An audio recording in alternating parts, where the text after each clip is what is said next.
Lydia. Is this fine? Can you hear me at the back? All right. Thank you very much. So, as mentioned, this is sort of the beginner stream. I will. So I'm going to talk about the basics of machine learning and deep learning, but hopefully I will also throw in one or two things for people who are familiar with this so that you are not completely bored.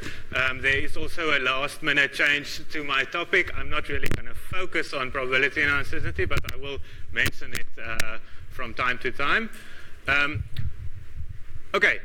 Also, please interrupt me with questions during the talk. This is it's not one of those talks where you have to sit quietly and wait until the end.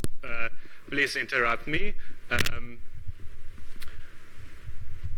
Okay, now, if you've been to similar talks on this topic, introducing machine learning, you'll notice that a lot of people like to use very simple examples to illustrate the concepts, and a very popular one is to talk about cats and dogs. How can we recognize cats from dogs or things like that? So let me follow that trend and introduce you to my new cat called Basil. We found him in our garden the other day, and I guess now it's our cat. That is not actually a picture of Basil, that is a stock photo, but it bears a good resemblance. Now, for reasons that I won't go into, we decided to weigh this cat. And we wanted to see if it was growing and being healthy. So the vet told us that the cat was about 4 weeks when we found it, and we weighed it, and it was about 550 grams. And after a week, we weighed it again, and it seems to grow quite quickly. And maybe now, for some reason, I want to know what will the cat weigh next week. Okay?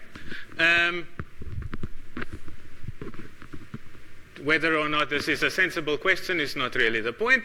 The point is, I have data, and now I want to learn something from this data and make some sort of prediction.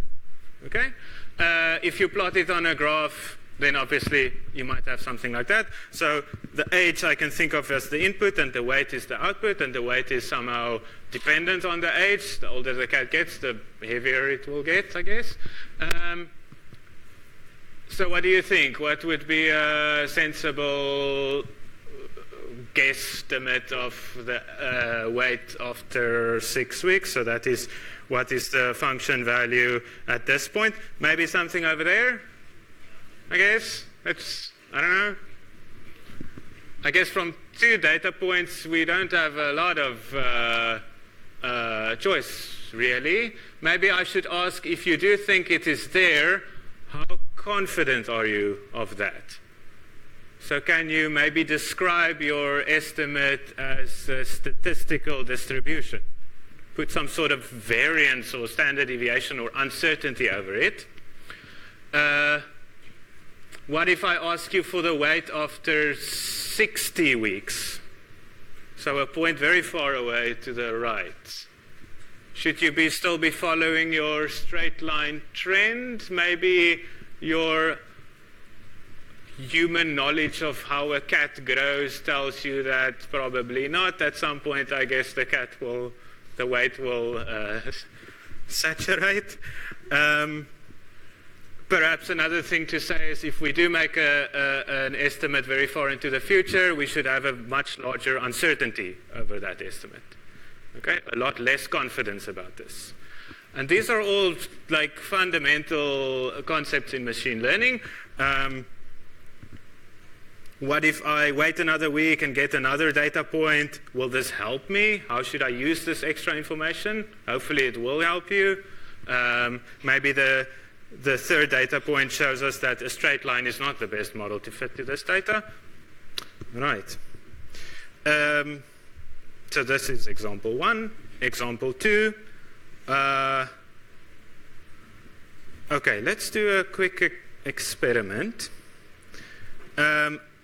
So pretend that you are a machine And I am now going to teach you the difference between what turtles look like and what tortoises look like, okay? And the way that I'm going to do this is to show you examples, okay? So I want everyone to focus very carefully now and study these examples and see if you can learn what tortoises look like, what turtles look like. Okay, so there are a few examples. I'll give you 10 seconds to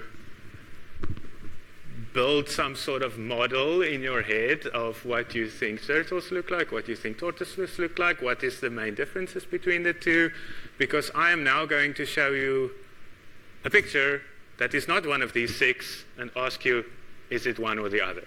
Okay, so there we go. And maybe, I don't know if somebody wants to take a guess what this is. So that's obviously a tortoise. But the point here is that even if you pretend that you didn't know the difference between turtles and tortoises before, I guess most of you did, your brain is very good at picking up patterns and examples and basically generalizing that to the point where it can look at a new example that is much different from what it has seen, purely on an appearance basis, and be able to extrapolate the learned information to apply to this context. And that is, of course, also a fundamental machine learning problem. Okay, so basically the idea with both of these examples is that we have data and we want to put some sort of model on this data. So that is really what machine learning is about, is to fit models to data. So for our 2 examples, we can see that in the first case, we wanted to somehow map the age of the kitten to its weight. And if we can get a function like this, we can input any age that we think of, 6 weeks or 60 weeks or whatever, and the model will give us a weight. Whether it is an accurate answer or not is that's really the question. And in the second example, I want to maybe fit a model that takes a picture as input and gives me a label. This is a tortoise or this is a turtle. Okay. For this talk, I will stick to supervised learning. So this is where we have what we call labeled data. So that is, in the first example, I have examples of if this is the age, this is the weight. If this is the age, this is the weight. So these are labeled data. For the second example, I have a picture and a label. This is a tortoise, this is a tortoise, this is a turtle, this is a tortoise. So that is supervised learning. Okay. So this model that we want to fit needs to do 2 things, basically. Of course, the first thing is that it needs to fit our data. So it has to somehow describe the training data. So after we've computed or determined our model, we want to input our training data and then at least get something that is close to the output that is in our training data. But at the same time, we also want this model to be able to generalize to new data. So that is when I show it a new picture that it has never seen before, it should correctly classify that. So these are really the 2 important things for our model. And they are often a little bit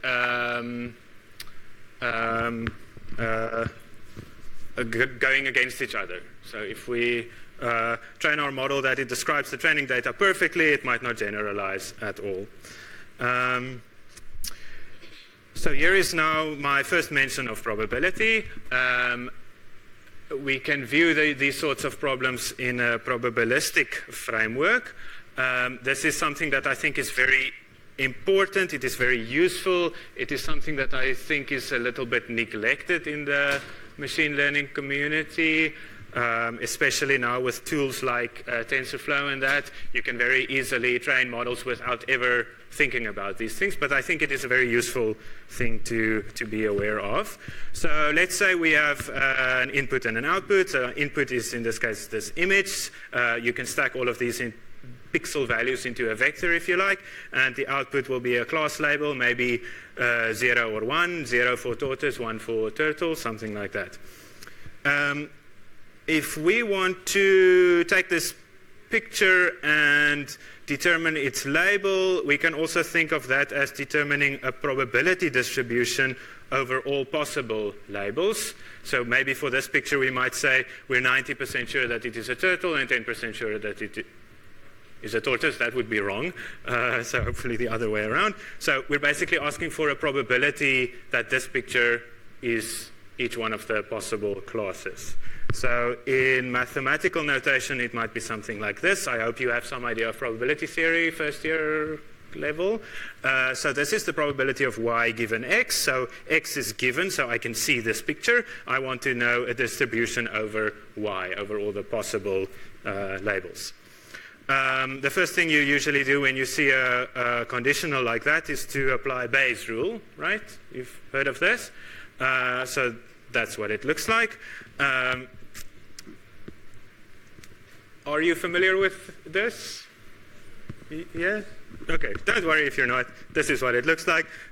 So what we're basically doing is we're writing this, the posterior, we call it the posterior, this conditional probability like this. So we have three things here. I have a clicker. Sorry, I forgot about that.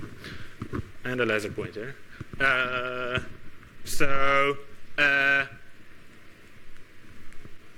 Oh, that's very small.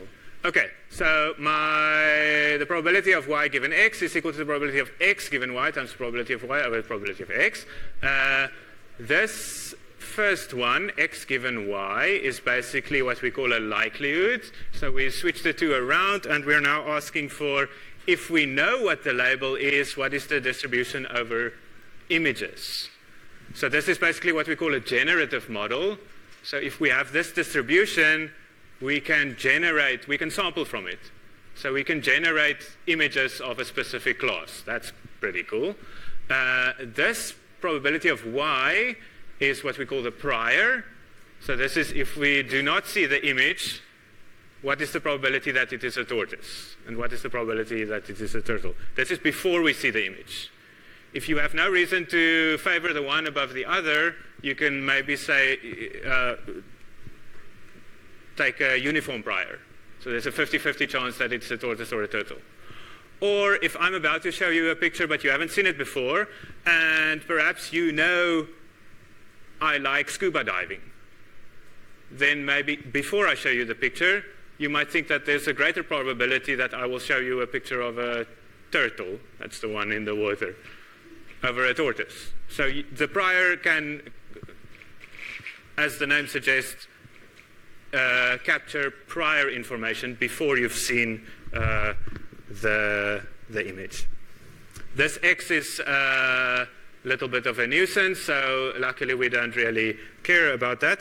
If we only want to know what is the most likely label given this image, we will take some sort of maximum over this distribution, and that maximum is unaffected by the denominator, so I will simply remove it here. The maximum is still the same, the argmax at least, the label that maximizes that probability. Okay, so this is briefly what a probabilistic view of machine learning would be, or in this case, image classification.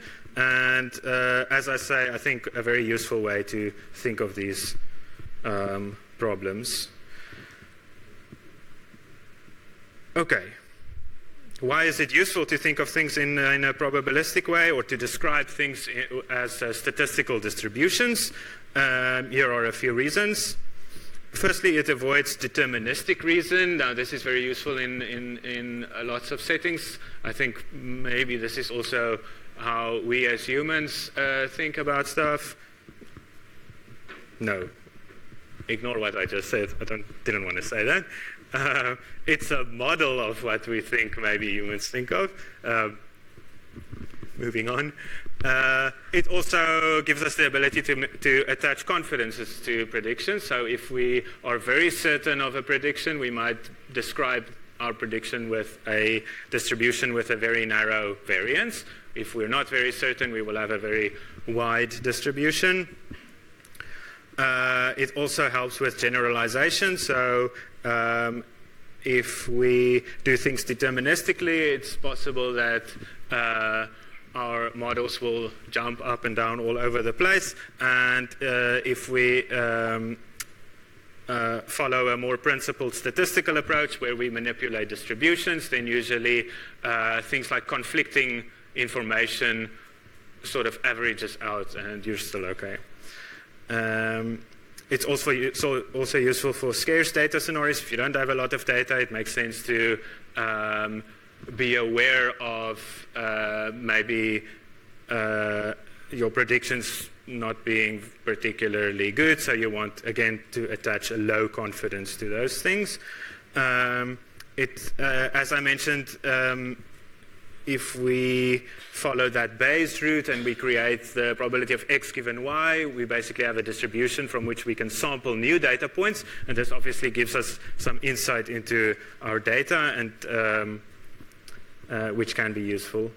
And then, of course, also if we want to use the predictions that we make in some next system, maybe making a decision. So I'm predicting what the weight of my cat will be, and maybe this prediction can help me to decide how much I should feed it. Is the cat getting too fat, or is the cat not eating enough? Okay? And in that sense, it might also make sense to carry a distribution over to that decision-making, because a lot of decision-making processes work with distributions. Okay, so getting back to model fitting. So we want to fit a model to data. This model should somehow reproduce what happens to the inputs to generate the outputs, and it should also generalize to new inputs. And I guess the simplest model would be a linear model. So there's the equation and there's the picture. The equation is, as you might recognize, as the equation of a straight line if the x is in high dimensions. And what happens here is basically I'm taking this input x, and every element of the vector x is multiplied with a weight in the vector w. And can you see that this is a dot product? So I'm multiplying the x's with weights and adding all of them. Dot product. And I add this thing which we call the bias. Okay. And that produces our y. So this is a very simple model that maps an input x to an output y. I can depict it graphically with this thing. So there are my x's going in, and I'm multiplying them with these connection weights, and they are combined over there just by summing, and I get my output y. There is an input of 1 that is multiplied by b, so that is how I get my bias. Okay. This picture is called a perceptron. It is the basic building block of a neural network. But all that it really is a very simple linear model that maps inputs to outputs. Okay. Yes? Question? Yeah.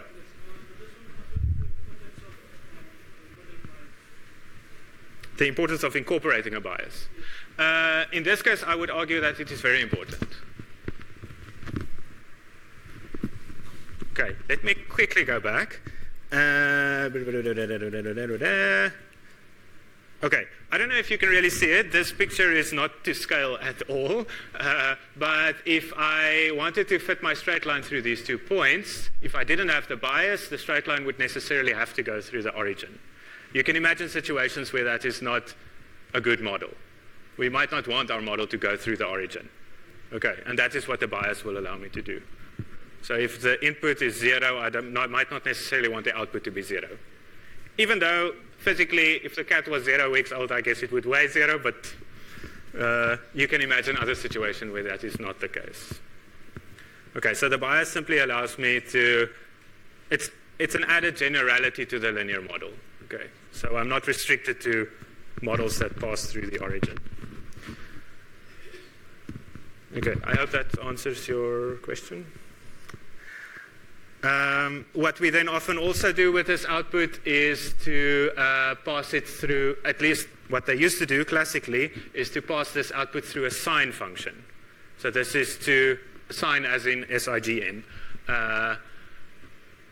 And this basically then transforms the output to a binary result. +1 or -1. And this used to be useful for, it can be useful for our tortoise turtle example. So an output of +1 means tortoise, an output of -1 means turtle, something like that. It is also when we start to combine these things and build bigger neural networks, classically what we would have done at each neuron is to activate it. So it either gets activated or not, a binary decision. Of course, nowadays we generalize that to, that doesn't have to be binary. Okay, but that's not very important here. And then, of course, what happens during training is that we want to pick values for these weights and the bias so that the training examples that we have will be transformed suitably well to the labels of the training data that we have. Okay, so training is all about selecting values for the weights and the bias. Right. Just as a sort of an aside, again, mentioning statistics and probability, we can actually think of this output that this very simple model generates as an expected value of a random process. So this is kind of what I tried to show over here. So again, this is our simple linear model. It maps the x with the weights and the bias, and we get this funny looking symbol. And we can then think of our output that we would like to get as this plus Gaussian noise, zero mean. And of course, then the y that we get out here would be the expected value of that distribution, right? This is quite useful if we generalize this Gaussian distribution to any distribution. Then the equations might look like this.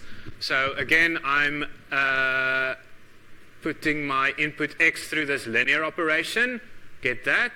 And then the output of my network is the expected value or the statistical mean of some sort of weird function applied to that linear output. Okay? And we call this G inverse the inverse link function. It links the value n with a statistical mean like that. And what is pretty cool is that for certain choices of this link function, we get to the different activation functions that you might be aware of. So this is basically the same as I mentioned with the sine function. So after we've done this linear transformation of the x's and the 1, we get our output, and then we put our output through the sine function. But we can actually put this output through any nonlinear function that we like. Some make more sense than others. And this is what I'm trying to show over here. So for those coming from a stats background, maybe you've heard of these regression techniques. Linear regression is basically fitting a straight line. Logistic regression, multinomial regression is basically classification. And then this toe bit. And it turns out that these sorts of regression, so regression is also a way of fitting functions to data. Okay, that comes from the stats side. But actually, it's very much linked to this linear model with the generalized link function, inverse link function. If we're doing linear regression, where the link function is just the identity, so it's literally just taking the x's, multiplying it with the weights, adding the bias. If we do logistic regression, the inverse link function is the sigmoid function, and we can accomplish that by activating the output with a sigmoid function. So after we've calculated our W transform x plus b, we take this value and put it through a sigmoid function, and that is the output of the neuron. Similarly, for softmax and the widely used ReLU activation function, it is actually it corresponds to something called toe-bit regression in statistics, which I think is quite a cool link between statistics and neural networks. For more information, please read the blog by my good friend Shakir Muhammad. It is quite a nice read. Okay, now, so this picture is the basic building block of neural networks, as I said. We can, of course, now combine them to create more complex models. So the idea is firstly that we won't map to a single output, but we'll now map to a vector of outputs. So our dot product with a vector becomes a matrix multiplication, and our bias is now also a vector. So this wx plus b gives us a vector, and this vector can also be activated in some way, and this gives us an output y. Then what we can do to create these recursive models is to basically stack the layers one after the other. And this is, of course, also referred to as deep feed-forward neural networks. So again, the picture from before would be these 4 inputs and one of these at this layer. Okay? But what we do now is we also generate more than one output here, so we just link everything to everything here. And this set of values that I get over here are now the inputs of my next layer. And they become the inputs of my next layer, and finally I might decide to output my final outputs. Here I also want to stress the importance of having some sort of activation function, or this inverse link function. Without it, so if I only add linear transformations to get to this layer, and then again linear transformations to get to this layer, linear transformations to get to this layer, you might know from linear algebra that if I apply linear transformations in sequence, it is actually equivalent to a single linear transformation. If I multiply something with 2 matrices, it's the same as taking those 2 matrices and creating one matrix and multiplying the thing with only one matrix. So if I don't have activation functions, there's no point in having more than one layer in my network.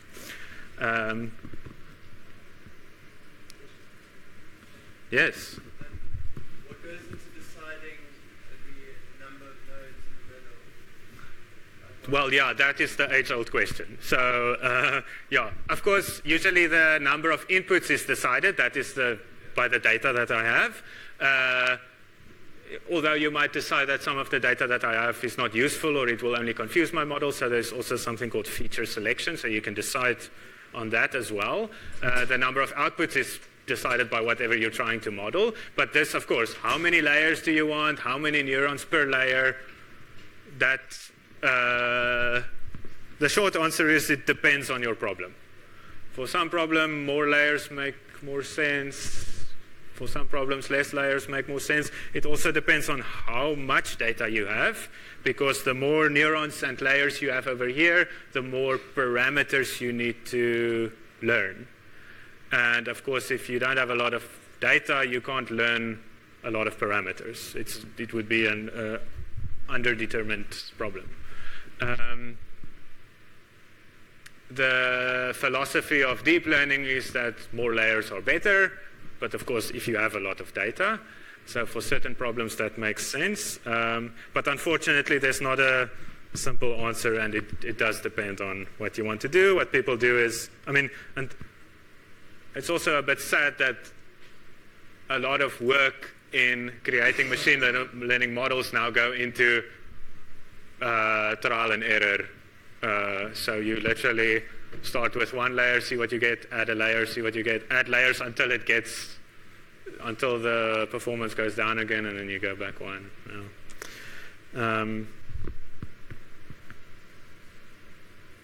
Okay. I guess also you have to think about things like if I have 4 inputs over here, maybe it won't make sense to have 4,000 neurons in the next layer. You can't really expect to generate useful information in that high dimensionality with only 4 inputs. So there are sort of rules of thumb, I guess.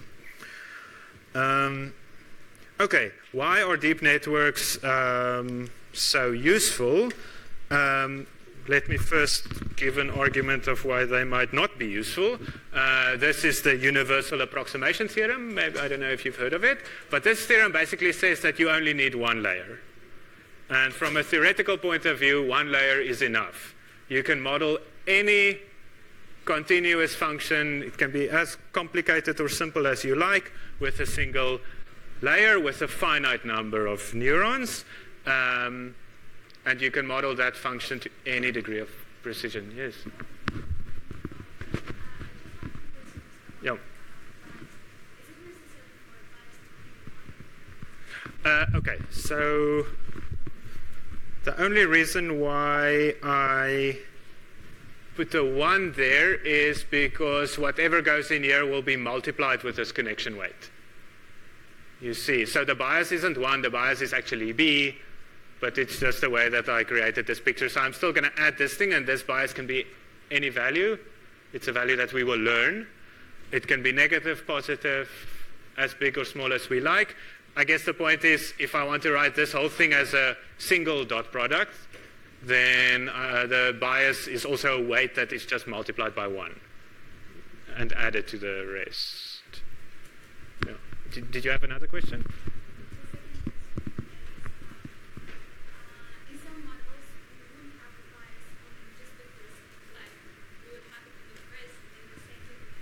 Yes, that is very insightful. This picture that I show here is actually wrong.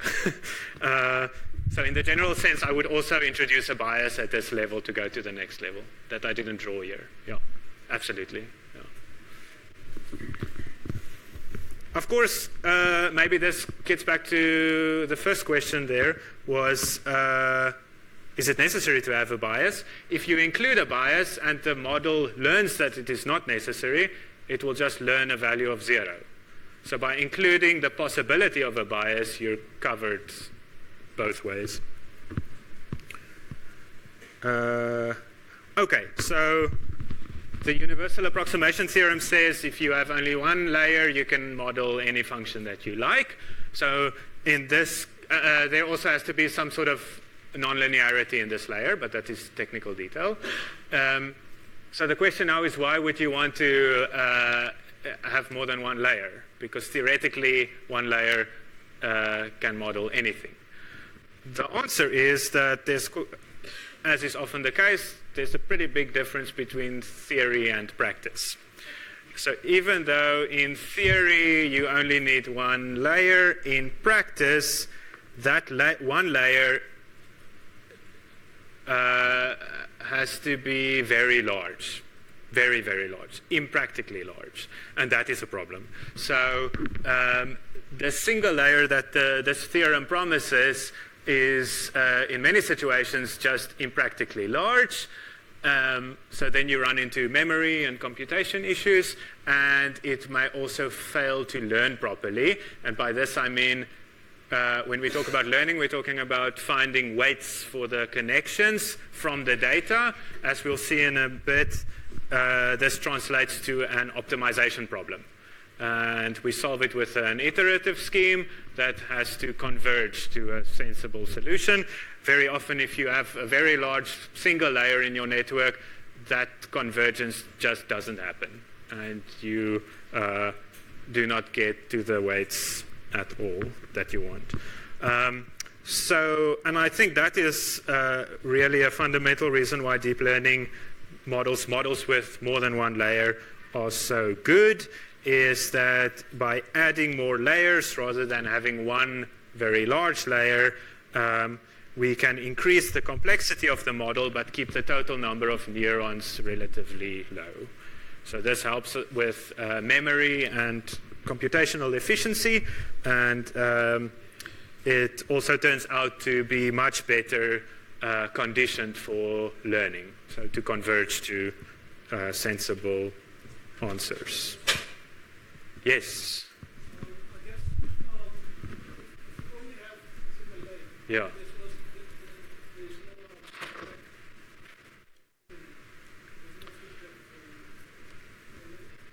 So these things we're talking about are all feed-forward networks. So the information always only goes in one direction.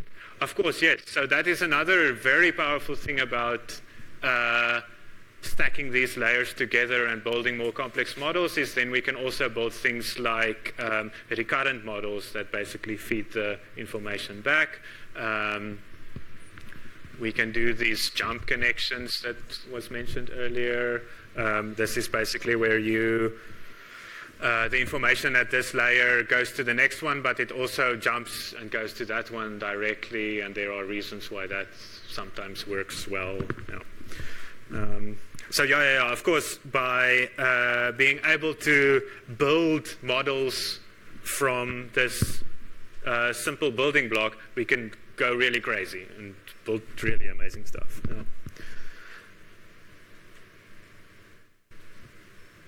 Okay. So learning, as I said, is basically to find good values for the parameters of our model. This is, of course, after we've now somehow magically chosen which model to use, how many layers, how many neurons per layer, all of that. Now we need to learn the weights and the biases. So remember, we have access to data, so we have input examples, and we know to what outputs they are supposed to map with our network. So a natural and widely used approach is to basically use maximum likelihood estimation. So what we're trying to do there is basically to maximize the probability of the data that we are seeing. So we're assuming that the data set that we have is not only, that these data are typical, frequently occurring samples of the thing that we are studying. They are not highly unlikely outliers in the data. Okay. So again, this is something that if you just run TensorFlow.train or whatever it's called, you're not even realizing that this is what you're doing. But I would argue that it is very useful and important to be aware of what it is you are doing. Because by doing this, you are assuming a lot of things about the data that you have. And you better make sure that those assumptions have some sort of validity. If your assumptions are not valid and the thing doesn't work, you don't know why, then you're stuck. Okay. So this is maximum likelihood estimation. Basically what we do is we have this likelihood, the probability of the true labels given the predicted labels. What we do is we take the log of that. And then we also take the negative, so that changes the maximization problem into a minimization problem. I guess the reason for that is just that back in the day we had more tools for minimization than for maximization, but the two problems are of course equivalent, so it doesn't really matter. The log also helps with conditioning the problem from a numerical point of view. If this probability is usually the product over your whole training set with some independence assumptions. And if you start multiplying millions of probabilities, you'll get very, very small numbers. The probability is always between 0 and 1. If you multiply a million numbers between 0 and 1, you get a very small number. And in a computer, that's a problem. So what we rather do is we take a log, and then we summing numbers. In fact, and the log then obviously allows us to transform a very small number into a very large negative number. Okay? Is that right? No. Okay, so this is basically the function that we want to minimize. So we want to minimize the negative log likelihood of this. And we call it this funny looking L. And we call it our loss function. So, and of course we have to select some sort of way to represent this likelihood. One common approach is to assume a Gaussian likelihood. So we're assuming that the true labels are Gaussianly distributed around the predicted labels. If you remember your stats from first year, a Gaussian distribution is e to the negative something square. If you take the negative log of that, you get the something square. And that is how we get to the squared loss function. So we're basically, the square loss function is summing over all the training samples the square difference between what the network thinks the label should be and what the label actually is. And by moving the weights up and down, we can make that squared error smaller or bigger. We want to make it smaller. Okay, does that make sense? We can also choose a Bernoulli likelihood estimate. This is basically either they are the same or they are different with certain probabilities. And this then, if we take a negative log of that, we get what is called the cross entropy loss, which is also something that you might see. Okay. Again, I want to emphasize you could minimize the squared loss function without ever thinking about probabilities or anything like that. But I would argue that it is very useful to think about it in those terms. Okay, so as I said, the loss function measures a difference between true labels and predicted labels, and we want to minimize this difference. So I think I'm going to skip over this slide a little bit quicker because I'm running out of time. But basically, one way that we can minimize this loss function is through gradient descent. It is a very common approach. So theta is now all our parameters, the weights and the biases, over all the layers. And we want to minimize our loss function by changing the values of theta. So we can think of the loss function as a function of theta. It's very high dimensional, and we want to get to the minimum of that function. So which values of theta give me the minimum of that function? This is gradient descent. We somehow initialize the thetas, and then we basically evaluate the loss at that point, and we search around that high dimensional space for a direction in which we will decrease the loss function. And we take a step in that direction. And then again, we look around us in this high dimensional space for the direction that goes down the most, the steepest descent, and we go in that direction. So this is basically in math what it is. So there's the negative of the gradient. So this allows me to move from where I am in a direction that decreases the loss. This alpha is basically the length of the step that I will take, so the step size. Of course, we call that the learning rate. If the learning rate is very large, then I'm going to take big steps before I look at my situation.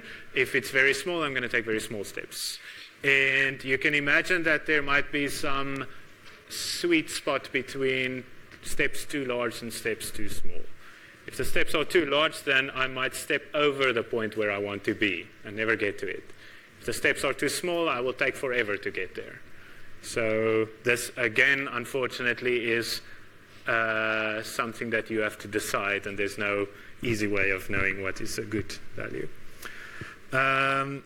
Okay, and then the main thing here is these gradients. These are the difficult ones to compute. The rest is very simple algebra. And this is where backpropagation and the chain rule come in. And this is really what has allowed these things to be trained efficiently for very, very complicated or complex networks.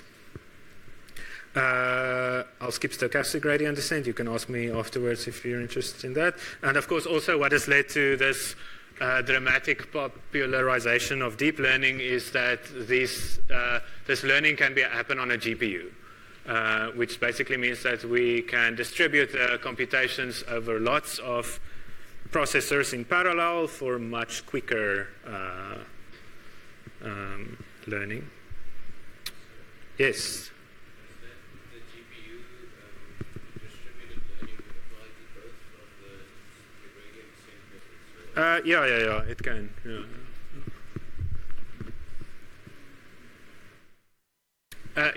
Okay, so maybe usually the loss is a sum over all your training sets, and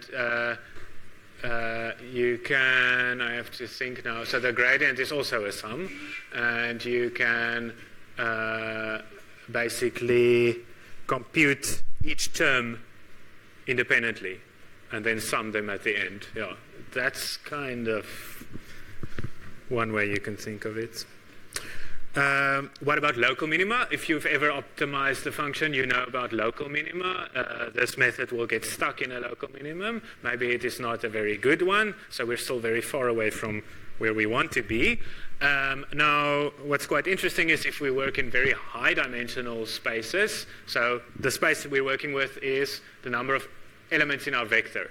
So for a deep neural network, we have lots of layers and millions of neurons, thousands of neurons at every layer. So we have lots of parameters, high dimensional space. It turns out that local minima are fairly rare in those spaces. Local minimum is a point where the gradient in all million directions is 0. That is quite unlikely. What is far more likely is a saddle point. So this is where the gradient is 0 at some of the points. But anyways, okay, I'll end it there. Overfitting and underfitting is something also that you need to be aware of. If this is your data set, so this again is the input and the output, you can see there's a bit of noise in the data. And if we would like to train a model on this that can take any x to a sensible output, it means we have to fit a curve through those data points. And overfitting is basically trying to perfectly fit every single training point. And we get this spaghetti model. This is, of course, not very good because this model won't generalize well. If I ask for what is the value of if x is over there, this model will say it is huge. But in fact, looking at the data, maybe it makes sense that that value is over there. The opposite can also happen, underfitting. If our model is not complex enough, we can maybe try to fit a model like this. And then there's maybe this sweet spot between the two that I guess in this case, that sort of model would be what we want. So this is what I mean when I talk about this competing goals of trying to fit the training data, but also trying to generalize. So we want to make some mistakes on the training data, but we also want, and in doing so, hopefully get a model that generalizes. Okay. And to figure out when you're overfitting or underfitting, you can use what is called a validation set. I'll skip that. So basically what you do is you split your data into 3 parts. Training set is what we put through our gradient descent to fit the parameters of the model. And what we would then do is have a separate validation set that after we've trained, we basically test our model. And we see how well is this model doing on data that it didn't train on. And what we can then do is we can say, okay, it does this well, so maybe I'll add another layer. Or I'll remove a layer. And then train again on my training set and look at the validation set again. So this is basically to decide, we can also use it to decide when to stop training before we overfit or to optimize these hyperparameters. And then there's a third set, which we call the test set, which we have to keep completely separate from the training and validation process. Because you can imagine if I train my model on the training set, then look at the validation set, make some changes to my model, train it again, look at the validation set, make some changes, training it again. This validation set is now actually becoming part of my training, basically. And I can overfit on both of these.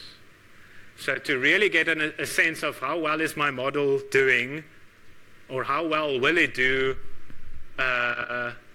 on data that I will get tomorrow, I can use my test set. Okay. So the whole idea here is really for when you're done with training, you've written your thesis, you're done with everything, you're not allowed to train again, you then run it on the test set and see what it does. Whatever that number is goes into your thesis and you're done. Okay, not allowed to go back and change things. Okay. I think a lot of people blur the boundary between these two things, but that I would say is a little bit like cheating. Okay, so be careful of that. Okay, in my abstract, I don't know if anybody read that, but I promised to say something about how we can inject uncertainty into deep neural networks. So let me give a quick few thoughts on that. So after we've trained our neural network, the output is deterministic. So by that I mean if we take an input vector and get an answer, if we input that same vector again, we will get the exact same answer. There's no randomness in a feed-forward neural network once it's trained.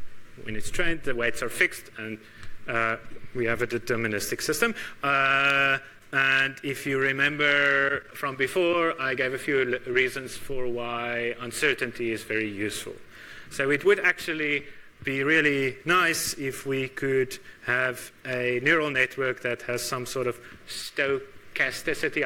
I don't know if that's really a word, but that the output is, in a sense, maybe a little bit more random. So there are two ideas for how we can do this. The first idea is to, instead of associating single values to every weight, we can place a probability distribution over it. So what we then do is, when we feed our data through the network, we basically have these probability distributions combining and then summing at the neurons and going on to the next layer. So this is kind of the idea of probabilistic graphical models. So we have this propagation of uncertainties through the network, and finally we get our output at the end. Turns out that this is a bit impractical, especially for deep neural networks with lots of neurons. So another cool idea that I came across quite recently is this idea of stochastic regularization. And it's actually a very simple thing that you basically get for free already, and it's quite surprising that people have only realized this recently. But basically, if you implement something like dropout, and for those of you who don't know what it is, don't worry. Dropout is basically a random decision about whether to include a neuron or not as data goes through the network. The reason why they implemented this was basically to make the entire network a bit more robust. So we don't want our network to rely too heavily on a single neuron. So even if that neuron is not there, it should still do pretty good. So that is why dropout was introduced in the first place. But it turns out that if you activate dropout, so as data goes through the network, there's a random decision about which neurons will be used and which ones won't. And if you perform multiple forward passes, so you pass the same data through the network multiple times, each time random neurons are used or not, we actually generate samples of the output from which we can estimate a sensible distribution. This guy's PhD thesis that came out last year explains this beautifully, and I would recommend that you read this. But this is really, really, really cool. And let me summarize quickly. In fact, I think I'm going to skip the summary, and there's one last thing that I just wanted to say. This is going to be a controversial issue, so get ready for this. You might have seen pictures like this. I think the previous speaker showed it.